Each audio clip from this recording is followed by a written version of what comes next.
Hey everyone, Joe here from ActionX. Welcome to What's in the Tube, or welcome back. If this is your 12th Walker Season 3 episode review, hope you're doing well. Hope you're staying safe out there in the big world. We're wrapping it close to this year of Walker, well, at least on the Walker Independent side. You know, we'll talk about that tomorrow. But today on Walker itself, definitely they made a very huge advancement with the story. I feel like things are becoming much more clearer now.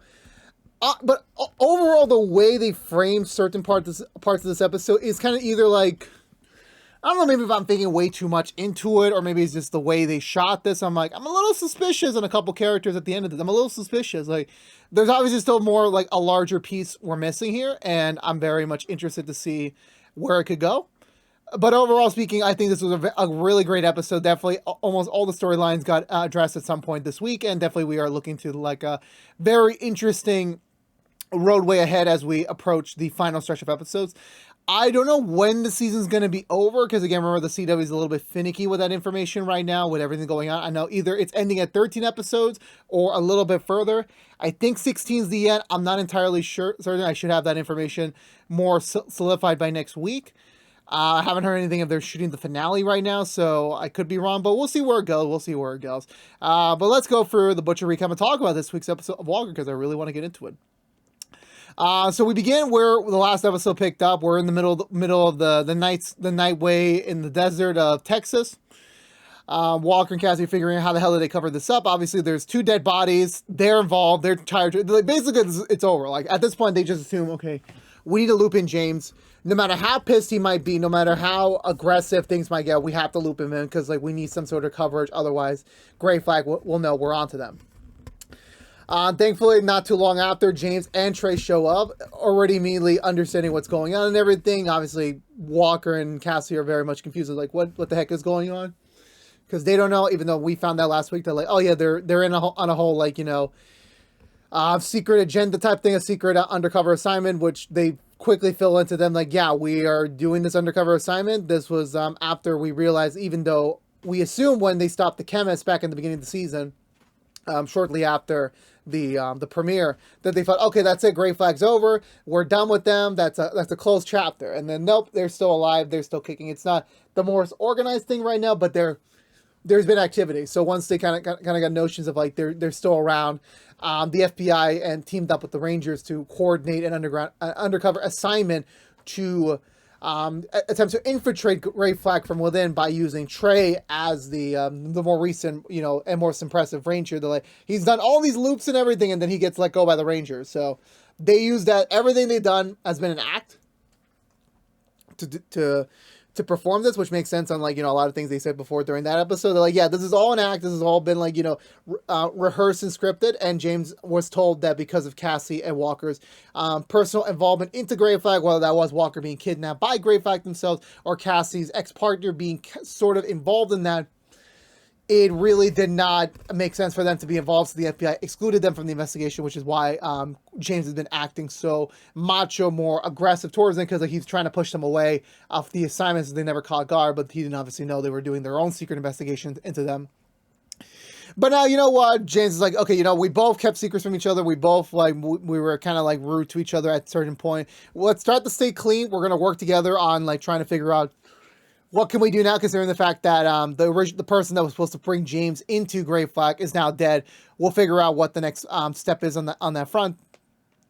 But regardless of that, like, you know, right now, like, we're gonna start fresh, clean slate. That, you know, everything that we've done or kind of, you know, had to use each other in the past, they're over with. Don't worry about it. We're going in completely free.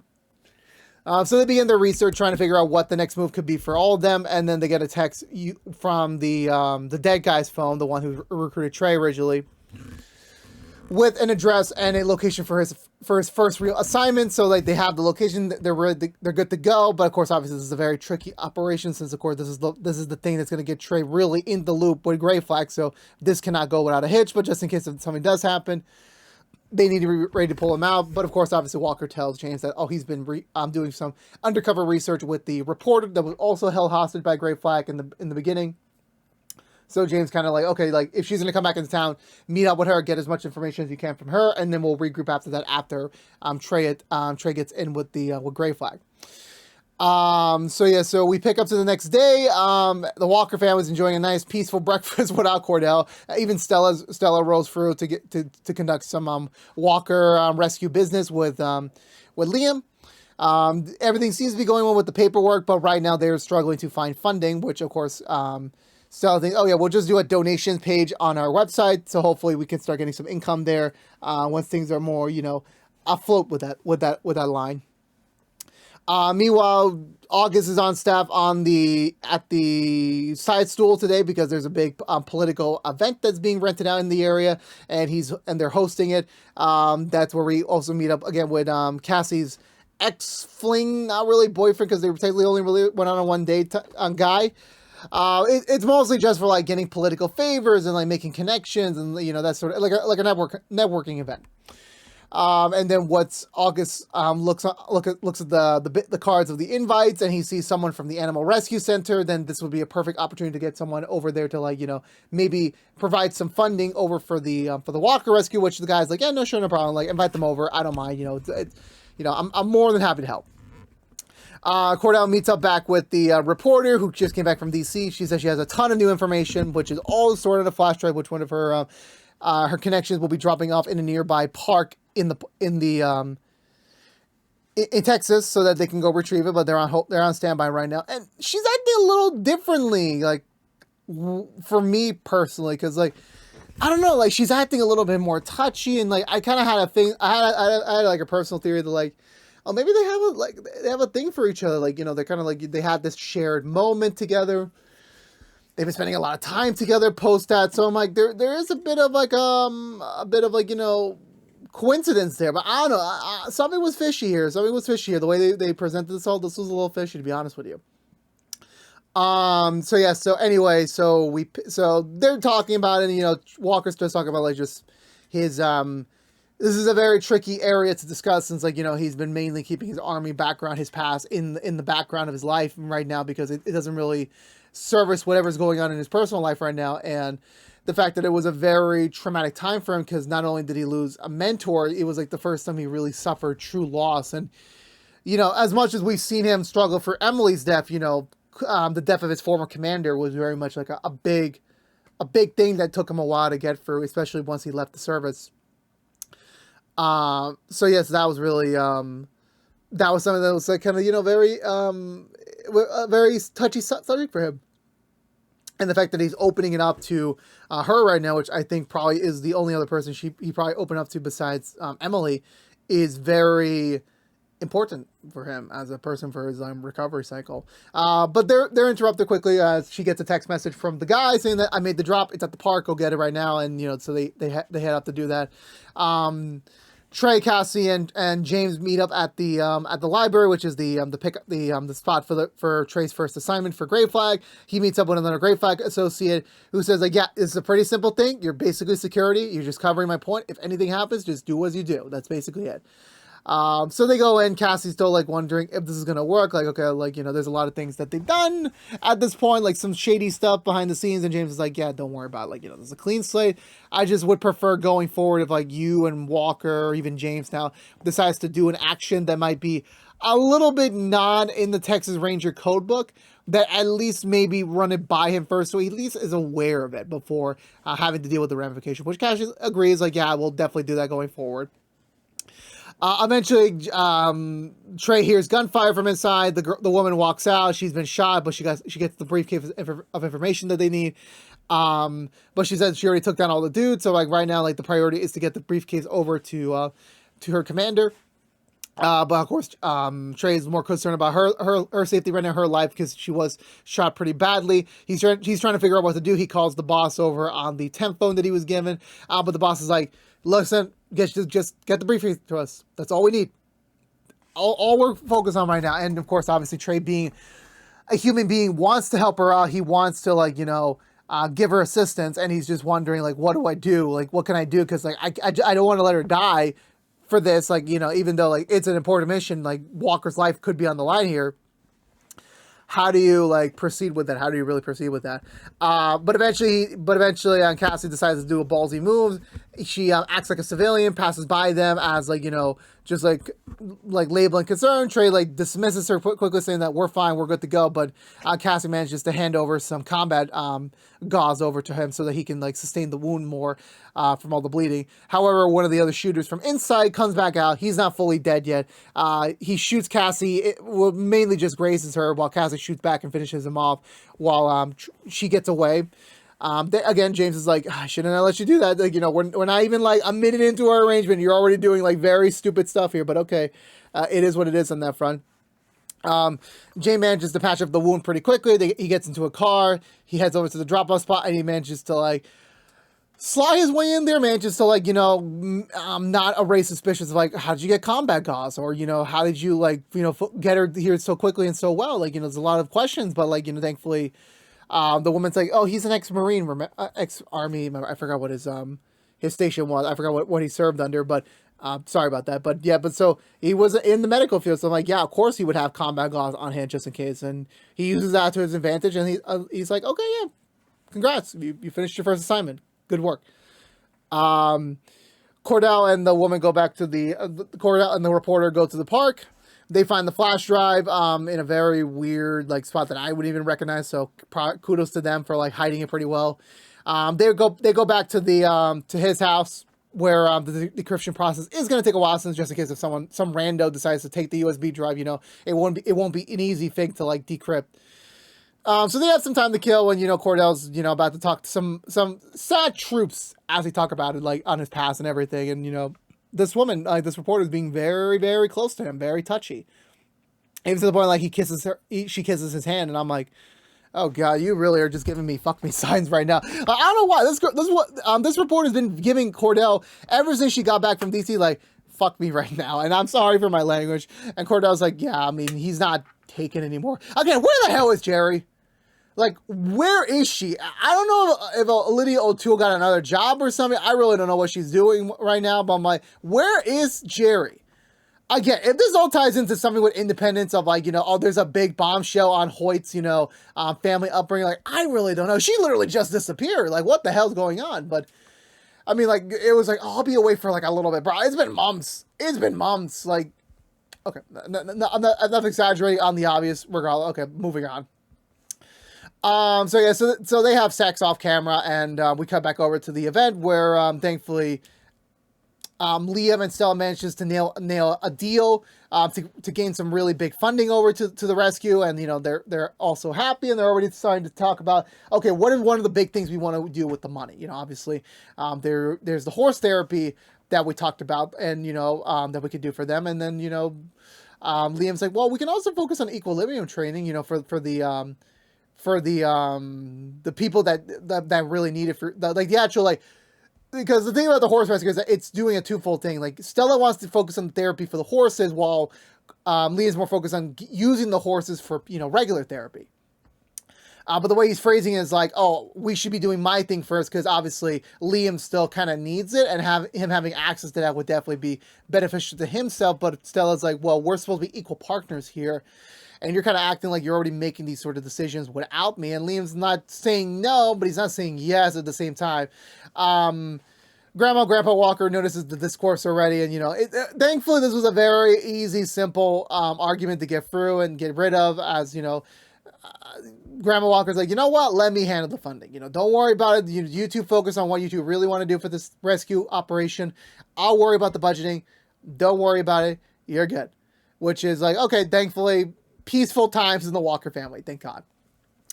August also notices the success of the event in terms of like, you know, the mayor's, is it the mayor or the DA? I forgot. I think it was the mayor. Yeah, the mayor's assistant, i.e. Cassie's ex-boyfriend, that like he's done so much accomplishments in this one event. Like, he's gotten so much, you know, he's got a lot of people skills, a lot of talking skills.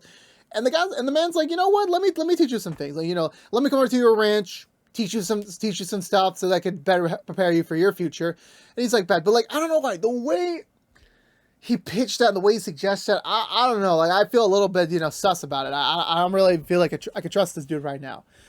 So Cordell and the reporter finish having sex, and thankfully that's around the time the files get decrypted. They're ready to take a look at it right now, but Cordell's like, yeah, no, I'm sorry, but like, right now I'm kind of in good graces with my boss. So I feel like right now the next step for me is to just take these files over to him and let that be. And she's like, okay. But like the way she says, like, okay, you don't want to loop me in on that. That's fine. And she takes back the flash drive, it's about to leave and everything. And, Cordell's like, well, still thank you for, your company today. Thank you for your time. Thank you for your love-making activity partnership. This was great. And she's like, yeah, of course, definitely. I will definitely write about this entire thing once you take down Great Fact for good. So this was great, and I'll see you very soon. Which I'm like, I don't know, man. I don't know. This is very sus. I could be wrong, though. I could be wrong, but I don't know. I feel a little sus about this. Anywho, so Cordell reports back to the others. He gets filled in about Cassie's wound, and James begins to work on the files they found. Cordell goes back over to Cassie to tell her privately that, like, a major thing about his visitation with his old commander's mom back earlier this season, with him dropping up the flag and everything. He tells her the truth. They're like, yeah, I never really got to have a final conversation with her. I got scared. I got embarrassed that, like, it took him so long to come over to her and like drop off the flag and everything, and that, he just couldn't face her right now. He couldn't, and, he just dropped up the flag, and he felt ashamed that, that he could have done more. Like, he should have went with him to, like, protect him and everything, but he didn't. He just was following orders for once, and, that led to the death of his old mentor, his old commander. And then, yeah, that's definitely like a big thing that he's still not really getting over right now, because, of everything that's going on.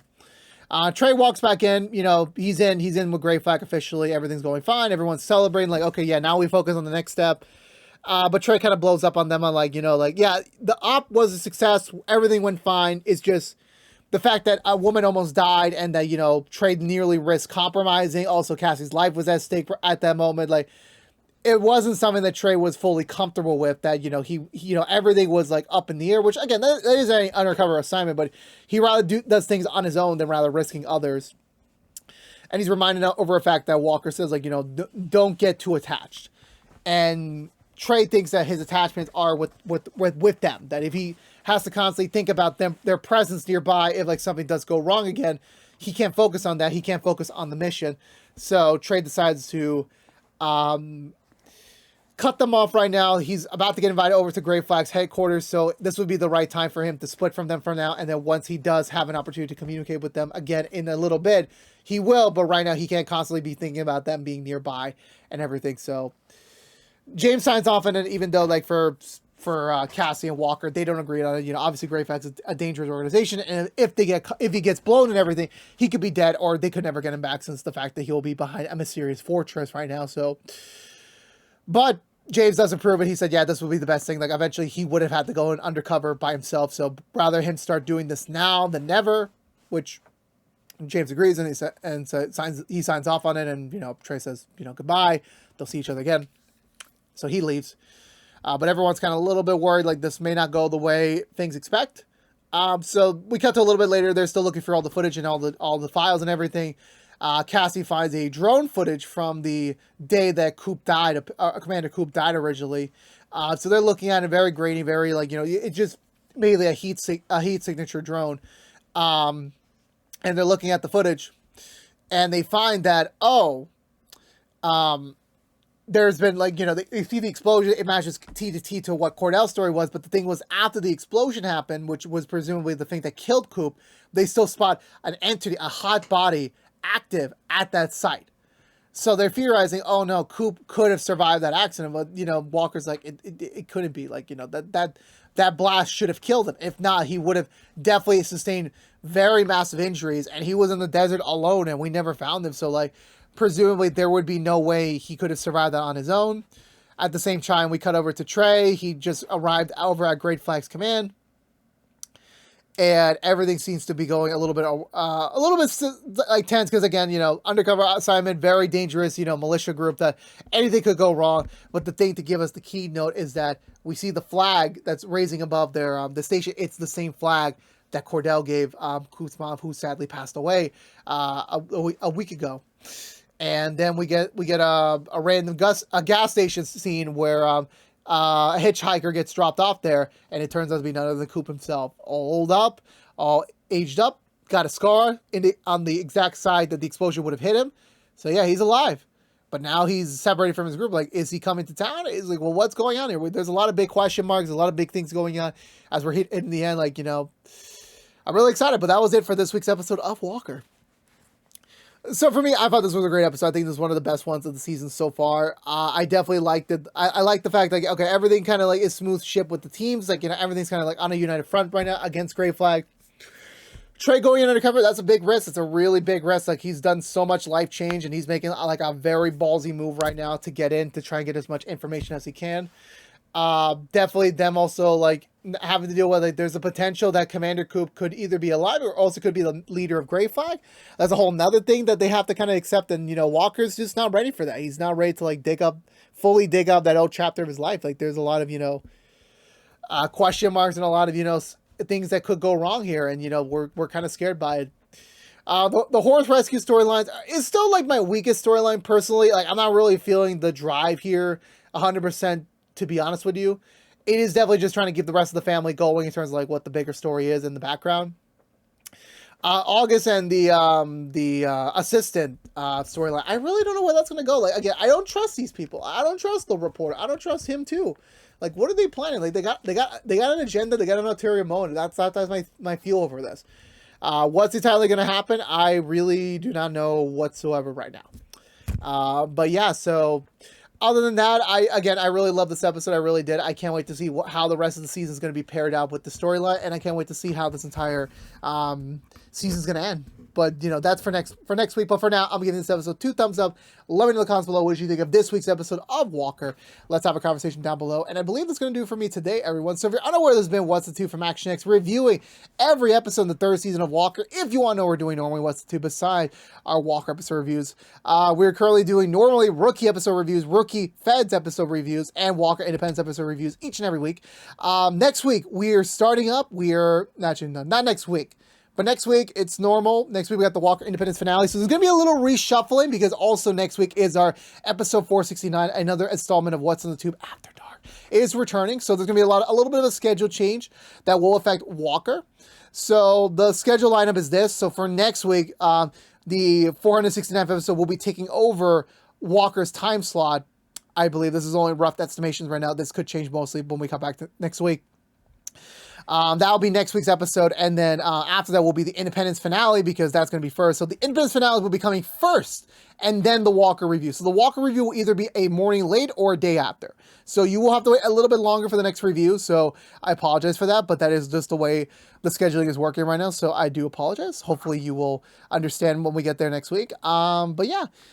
But again, thank you so much for watching. Please subscribe to us if you have not already. Please ring the bell. Please also like, favorite, share, and also as well follow us on social media. But until we see each other again, for all you members of the Texas Rangers out there, I'll see you all next week for the next episode review. But until then, stay safe out there, be good to each other, and as always, peace out.